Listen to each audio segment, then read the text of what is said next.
If you're stuck deciding between renting or buying a home in 2025, then stay tuned because today we're going to talk about the key differences between the two. We're going to break down the exact costs and we're going to go over the pros and cons of each one so that you can make the best decision for yourself. If you're thinking about moving into the area or have any other business inquiries, please feel free to use my contact information below. Without further ado, let's go ahead and get into the main differences between renting a home and buying a home. Hopefully you can read my horrible handwriting here, but first we're going to go over the pros to renting. So the first pro is that it makes you very flexible. It makes it so that you can rent here, rent there, you can live wherever you want and pretty much whenever you want. Typically you sign 6-month to 12-month leases, but outside of that, the long-term flexibility is a lot more accessible with renting. The next pro we're going to go over is low maintenance. You typically, because you don't own the property, you're not responsible for taking care of the property's needs. Typically, the homeowner will cover yard maintenance. They'll cover if anything breaks in the home. Typically, they'll include washer and dryers, or if they don't include that, they'll have a refrigerator, any of that kind of stuff. If that breaks, typically it is on the homeowner.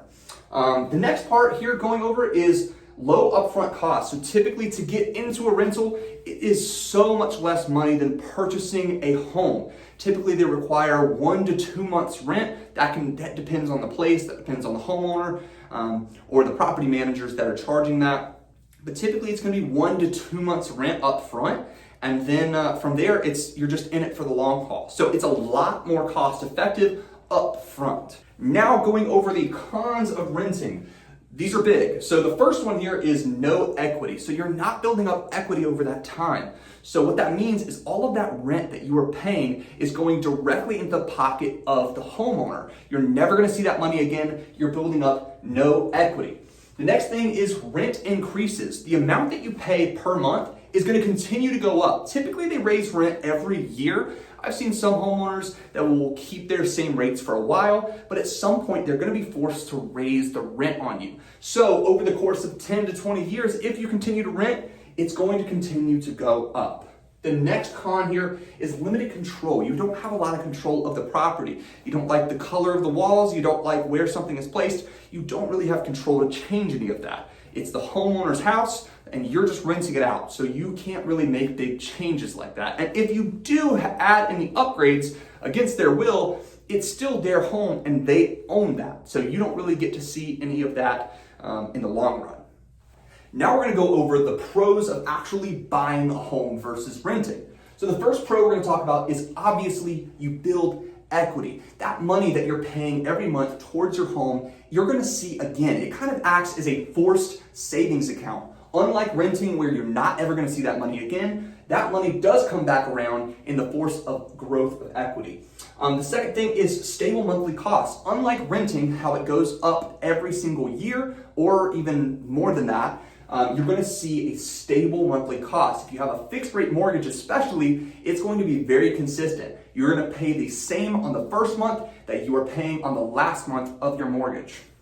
The next thing here is control. You can do whatever you want to your house. When you purchase it, you have control over the paint on the walls. You have control over the color of the front door or adding a back patio. Obviously, those are the pros to purchasing a home versus renting. So what are the cons to buying a home versus renting? Well, obviously, it's the upfront cost. This is what makes a lot of people shy away from purchasing and instead they opt to rent. The upfront costs scare people a lot. We're going to go over that in another section in just a few minutes, but that is the first con here. The second con is the maintenance responsibility. Obviously, when you're renting, the homeowner is responsible for taking care of the lawn, taking care of anything that goes wrong in the house. The pipe bursts, it is on them. But when you purchase a home, it is on you, and so are those costs. Going over the next con here, it is less flexible. Obviously, when you're renting, you can get out of a lease, you can move to here, move to there, but when you own a home, you're typically a lot less flexible. In order to buy another home, you have to sell this one. It just creates a lot more friction between moving from area to area. All right, so now we've gone over the pros and cons to both renting and buying. Now we're about to jump into the actual numbers behind each of them so that you can have a better understanding of what the best choice is for you. But before we do that, I want to remind you that as a realtor here in Greenville, North Carolina, I like to keep my clients updated on all of the upcoming events as well as a market update of the area every single month. So if you're interested in seeing what the market is like at any given time, or want to just stay up to date about what events are going on in the upcoming month, please feel free to join my monthly email list in the description below. You just click a link, fill out the information, and you will be entered into that. Now let's go ahead and jump into the numbers. We're going to start off by looking at the numbers of renting because overall, it's actually very simple and straight to the point. Because you're renting and you don't have a mortgage or any of that kind of stuff, it's very direct, okay? So let's say right now you spend $1,500 per month in rent, all right? That is around the average in this local area. That depends on where you are. If you're outside of the North Carolina area, it might be more or less depending on where you are. But we're gonna go with $1,500 as our benchmark. Again, this is $1,500 per month, all right? Now this one's very direct. That money is immediately lost. When you pay this $1,500 per month, that is going directly into your landlord's pocket, okay? You will never see that money again. You are seeing the outcome of that money by living where you live, okay? And they are typically gonna cover the maintenance and all that kind of stuff like we talked about, and you are paying the $1,500 a month for that service. So after 5 years, what does that look like? So if you were to rent for the next 5 years, that means that $1,500 a month for the next 5 years equals you have spent $90,000 over the next 5 years, and you will never see that money again. You have built up no equity. Now, you might have paid less per month than you would have if you purchased a home, which again, we'll go over that here in just a minute. That's going to be a deeper dive. But over the course of this 5 years, you have built up no equity. That $90,000 is directly into the owner's pocket. Okay, so when it comes to the cost of buying a home, there's a lot more to it, so stick with me, okay?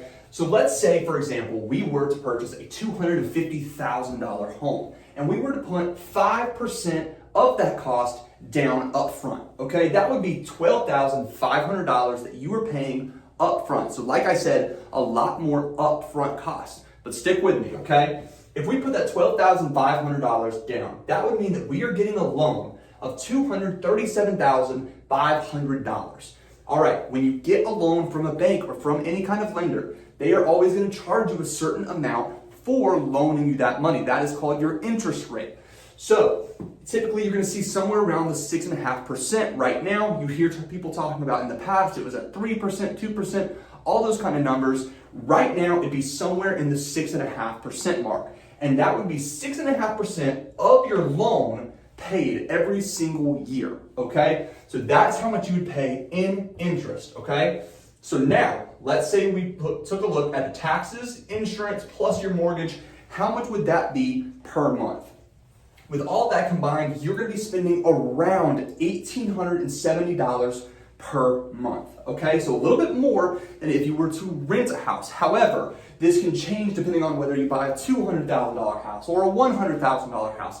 And it also depends on how much you put down. If you put a larger amount down, say 20%, then your monthly amount is going to be a lot less, okay? So those are just things to keep in mind. And if you see interest rates go down, that's also going to affect your monthly cost, okay? So from here, you're paying $1,870 per month, so a little bit more than if you were to rent this house.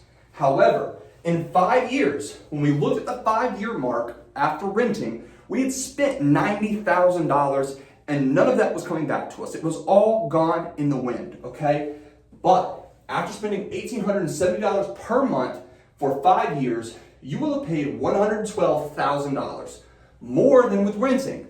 However, your equity would be around $35,000. Now, that's not even taking into account if your home grew in value. That's just how much you have paid down of your principal amount. So you pay your interest and principal amount. The amount of principal that you pay down, that's your actual loan amount, that is now equity. So if you were to sell this house at the 5-year mark, you would pay back the loan, and then you would pocket about $35,000. And if it grew, if the home value grew, then you would pocket even more than that, okay? So now you can kind of see how building equity from buying a home is a lot more worth it over the long run, okay?